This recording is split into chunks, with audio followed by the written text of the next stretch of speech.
Friends, સ્વાગત છે તમારું મારા કિચનમાં. આજે હું તમારી સાથે શેર કરીશ સેન્ડવિચ ઢોકળાની રેસીપી. રેસીપી પસંદ આવે તો લાઈક કરો. આવી નવી રેસીપી શીખવા માટે કાન્હા કિચનને સબસ્ક્રાઈબ કરો. સેન્ડવિચ ઢોકળા એકદમ સોફ્ટ બને તે માટે હું પરફેક્ટ માપ આપીશ. અને આ ઢોકળા આપણે ચોખા કે દાળને પલાળ્યા વગર બનાવીશું. તો ચાલો રેસીપી શરૂ કરીએ. સેન્ડવિચ ઢોકળા બનાવવા માટે મેં અહીંયા ઇડલીના લોટનો ઉપયોગ કર્યો છે. 3 કપ ચોખા સામે 1/4 કપ જેટલી અડદની દાળ લીધેલી છે. તો અહીંયા મેં બાઉલમાં 3 કપ જેટલો ઇડલીનો લોટ લીધેલો છે. તમે તેની જગ્યાએ ચોખા અને અડદની દાળને પલાળીને પણ લઈ શકો છો. તો અહીંયા મેં 5 કપ જેટલી છાશ લીધેલી છે. તે આપણે લોટમાં એડ કરી દઈશું અને બધી જ વસ્તુને મિક્સ કરી લઈશું. હવે આ રીતનું મીડિયમ કન્સિસ્ટન્સી જેવું બેટર તૈયાર કરી લઈશું અને 5 કલાક સુધી રેસ્ટ આપીશું. હવે 5 કલાક બાદ બેટરમાં સારી રીતે આથો આવી ગયો છે, તમે જોઈ શકો છો. હવે બેટરને આપણે મિક્સ કરી લઈશું. હવે બેટરમાં આપણે સ્વાદ પ્રમાણે મીઠું નાખીશું.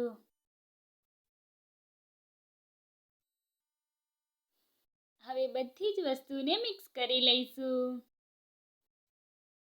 હવે ઢોકળિયાની થાળીને આપણે તેલથી ગ્રીસ કરી લઈશું.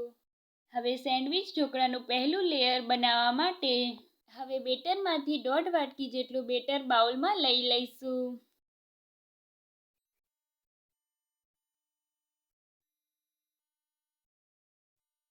હવે બેટરમાં આપણે 1/4 ટીસ્પૂન જેટલા સોડા એડ કરીશું. સોડાને આપણે એક્ટિવેટ કરવા માટે થોડું પાણી એડ કરીશું અને બધી જ વસ્તુને મિક્સ કરી લઈશું.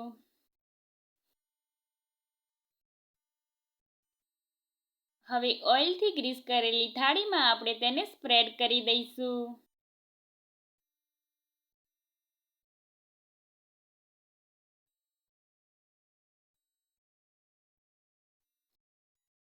હવે ઢોકળિયામાં તેને એડ કરી દઈશું. તેને 5 મિનિટ સુધી કૂક કરી લઈશું. હવે બીજું લેયર બનાવવા માટે બાઉલમાં અડધી વાટકી જેટલું બેટર લઈશું. તેમાં 4 ટીસ્પૂન જેટલી ગ્રીન ચટણી એડ કરી દઈશું.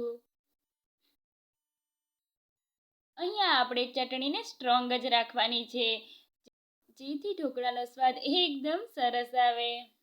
હવે તેમાં ચપટી સોડા એડ કરી દઈશું અને સોડાને એક્ટિવેટ કરવા માટે થોડું પાણી એડ કરીશું અને બધી જ વસ્તુને મિક્સ કરી લઈશું. હવે 5 મિનિટ બાદ આપણે પહેલું લેયર ચેક કરી લઈશું. તે સારી રીતે કૂક થઈ ગયું છે. હવે તેમાં આપણે બીજું લેયર પણ સ્પ્રેડ કરી દઈશું. આ રીતે ચમચાની મદદથી તેને આપણે પાથરી લઈશું અને બીજા લેયરને આપણે 2 મિનિટ સુધી કૂક કરી લઈશું.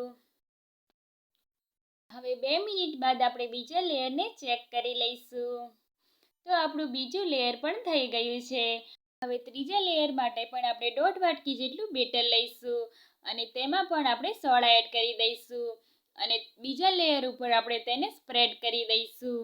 હવે આ રીતે ચમચાની મદદથી તેને સારી રીતે પાથરી લઈશું.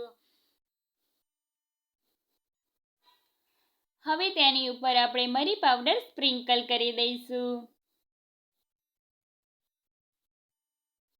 મરી પાવડર એડ કરવાથી ઢોકળાનો સ્વાદ એકદમ સરસ આવે છે.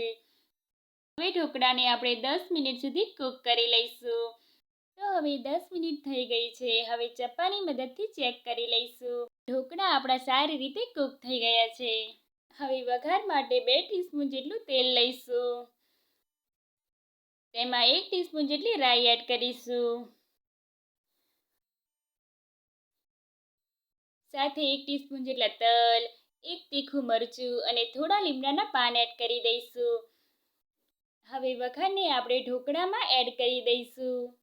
તો તૈયાર છે આપણા એકદમ સોફ્ટ સેન્ડવિચ ઢોકળા. મારી રેસીપી જરૂરથી ટ્રાય કરજો અને તમારા ફીડબેક મારી સાથે શેર કરજો. વિડીયો પસંદ આવ્યો હોય તો લાઈક કરવાનું ન ભૂલતા.